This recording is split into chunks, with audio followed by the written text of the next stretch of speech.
Assalamualaikum warahmatullahi wabarakatuh. Halo anak-anak, perkenalkan saya Fani Adarini, mahasiswa PPL 2 dari Universitas PGRI Yogyakarta. Nah, bagaimana kabar anak-anak hari ini? Semoga anak-anak selalu sehat dan selalu dalam lindungan Allah SWT. Amin. Nah, pada pembelajaran kali ini kita akan belajar tema 3, makanan sehat, subtema 1, bagaimana tubuh mengolah makanan, pembelajaran 3. Tujuan dari pembelajaran ini adalah anak-anak dapat mengidentifikasi interaksi manusia dengan lingkungannya. Sebelum pembelajaran ini mulai, mari kita berdoa terlebih dahulu ya. Berdoa mulai. Berdoa cukup. Nah, selanjutnya anak-anak bisa memperhatikan video pembelajaran berikut ini ya.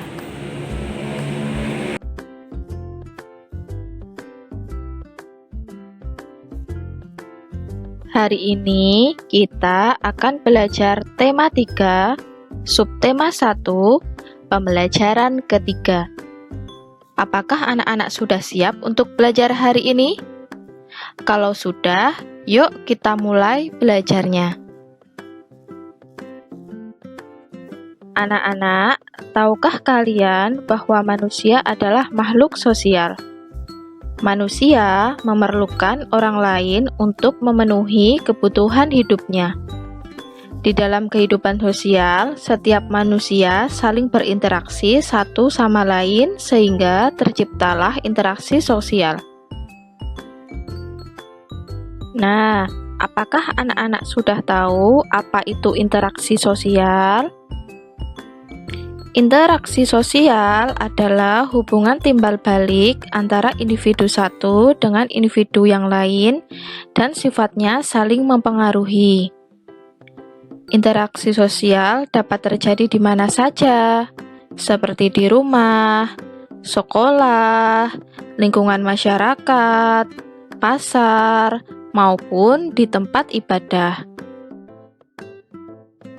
Interaksi sosial itu terjadi akibat adanya kontak sosial dan komunikasi.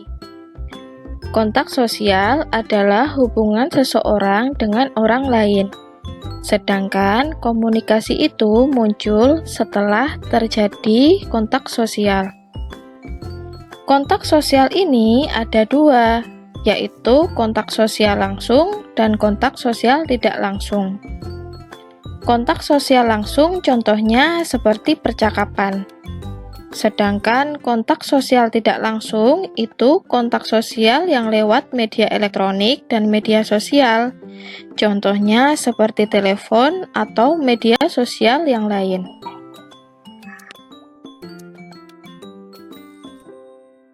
Lalu, apa sajakah jenis-jenis interaksi sosial itu? Jenis-jenis interaksi sosial yang pertama adalah interaksi sosial antar individu. Hal ini terjadi antara dua orang yang berinteraksi dan saling merespon. Contohnya adalah orang yang sedang bercakap-cakap. Kemudian yang kedua adalah interaksi sosial individu dengan kelompok. Contohnya adalah guru yang sedang mengajar muridnya di kelas. Guru itu sebagai individu, sedangkan murid-muridnya di kelas itu sebagai kelompok. Yang ketiga adalah interaksi sosial antar kelompok. Hal ini terjadi ketika suatu kelompok melakukan kontak dengan kelompok sosial yang lain. Contohnya adalah pertandingan sepak bola. Pertandingan sepak bola itu terjadi antara kelompok satu dengan kelompok yang lain. Ketika dua kelompok ini berinteraksi, maka disebut interaksi sosial antar kelompok. Nah, mengapa manusia itu harus saling berinteraksi sosial? Tujuan dari interaksi sosial ini adalah yang pertama, menjalin persahabatan. Yang selanjutnya, memperoleh bantuan orang lain. Kemudian, menyelesaikan masalah bersama. Yang terakhir, melaksanakan kerjasama yang saling menguntungkan. Nah, itu tadi adalah tujuan dari interaksi sosial manusia. Manusia tidak hanya berinteraksi dengan sesama saja, tetapi juga dengan lingkungan di sekitarnya. Interaksi ini disebut interaksi dengan lingkungan hidup. Contohnya adalah seorang nelayan yang berinteraksi dengan lingkungan hidup, yaitu laut. Ada pula seorang petani yang berinteraksi dengan lingkungan hidupnya, yaitu sawah. Interaksi antara manusia dan lingkungan hidup di sekitarnya ini terjadi secara alami. Keberagaman profesi seperti pedagang, petani, nelayan, peternak, pegawai, dan lain-lainnya merupakan keberagaman yang harus kita syukuri. Karena dengan adanya keberagaman profesi dapat memenuhi kebutuhan hidup kita. Ada banyak keberagaman yang ada di masyarakat, baik keberagaman sosial maupun budaya. Nah, ini ada bentuk keberagaman sosial dan budaya di masyarakat.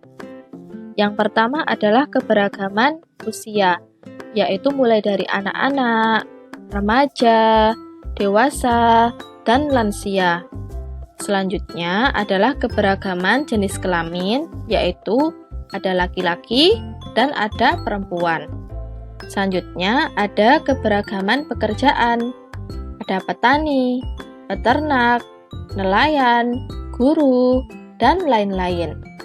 Selanjutnya adalah keberagaman budaya, yaitu dari Sabang sampai Merauke, yaitu ada bahasa, rumah adat, tarian, dan lain-lain. Nah, yang selanjutnya adalah keberagaman agama. Ada Islam, Kristen, Katolik, Hindu, Buddha, dan Konghucu. Segala keberagaman ini mulai dari usia, jenis kelamin, pekerjaan, budaya, dan agama harus kita syukuri.